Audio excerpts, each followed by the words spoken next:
Pemirsa, keputusan Majelis Hakim Pengadilan Tinggi Bandung yang mengabulkan ini tadi kita sudah dengarkan menganulir kemudian juga vonis hukuman mati kepada 6 terpidana yang kedapatan membawa sabu sebesar 402 kg mengundang polemik, mengundang kontroversi. Lalu bagaimana pakar hukum pidana menilainya? Kita akan dengarkan bagaimana pendapat dari Bapak Suparji Ahmad selaku ahli hukum pidana. Assalamualaikum warahmatullahi wabarakatuh. Selamat malam Pak Suparji Ahmad. Waalaikumsalam warahmatullahi wabarakatuh. Selamat malam Mbak Putri Viola. Baik, Pak, ini banyak yang menilai bahwa keputusan ini kemudian menjadi presiden buruk terhadap pemberantasan narkoba di tanah air.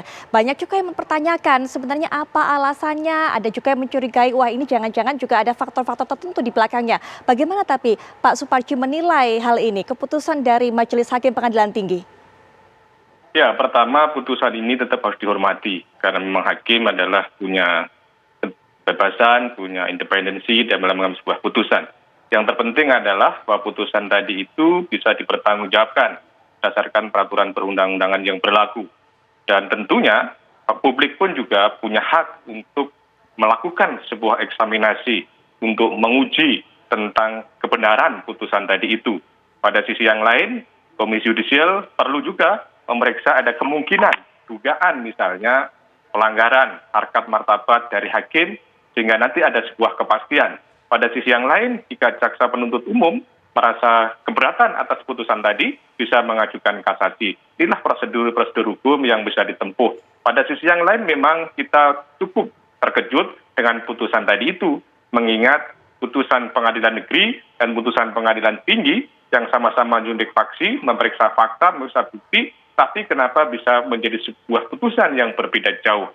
Pada sisi yang lain juga menjadi sebuah keprihatinan jika seandainya memang pengadilan negeri punya dasar, punya bukti yang sah dan meyakinkan dengan hukuman mati, tetapi kemudian dianulir oleh pengadilan tinggi, ini akan menjadi sebuah presiden buruk, menjadi sebuah catatan yang tidak baik untuk konteks pemberantasan narkoba, dan efek jerah itu tidak akan mudah untuk ditumbuhkan, mengingat ada kemungkinan ketika seseorang misalnya atau sebuah sindikat memperdagangkan barang haram tadi itu yang kalau kita lihat nilainya sangat fantastis, hampir ya 1,5 triliun, 400 miliar lebih, tetapi kemudian hukumannya dianulir oleh pengadilan tinggi, ini jelas tidak akan menimbulkan efek jerah. Dan ini kontraproduktif dengan upaya pemberantasan narkoba di Indonesia ketika kita semua bersatu padu untuk memberantas narkoba, tetapi kemudian dilemahkan oleh pengadilan tinggi itu.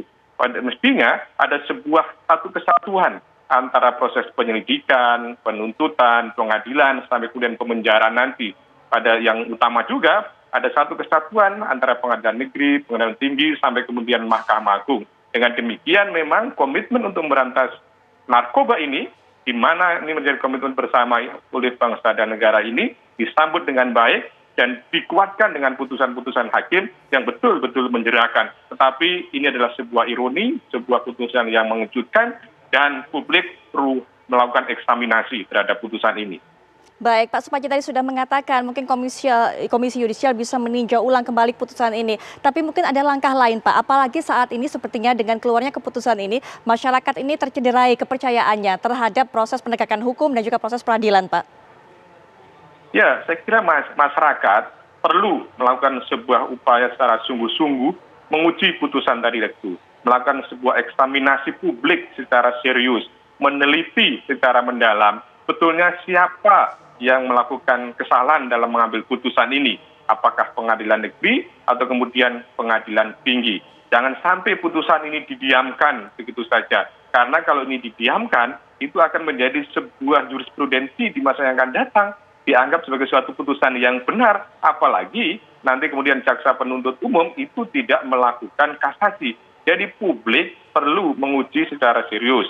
Akademisi, para pegiat anti narkoba, atau kemudian LSM belum memberikan perhatian tentang itu. Tapi pada sisi yang lain memang misalnya dalam hal ini, advokat atau penasihat hukum yang membela, misalnya dalam hal ini para terdakwa yang sudah mendapatkan vonis hukuman mati, juga perlu menjelaskan kepada publik tentang alasan-alasan bisa dikabulkannya keringanan tadi itu atau dikuranginya hukuman tadi itu. Kalau kita baca, kita cermati, belum ada sebuah penjelasan secara rasional yang meyakinkan pada publik bahwa putusan ini bisa ditinjau kembali. Baik, Pak Suparji Ahmad, terima kasih sudah meluangkan waktunya untuk Terima bisa memberikan kasih. tinjauan. Kita nanti akan tunggu bagaimana langkah ke depannya. Sekali lagi terima kasih Pak, selamat malam.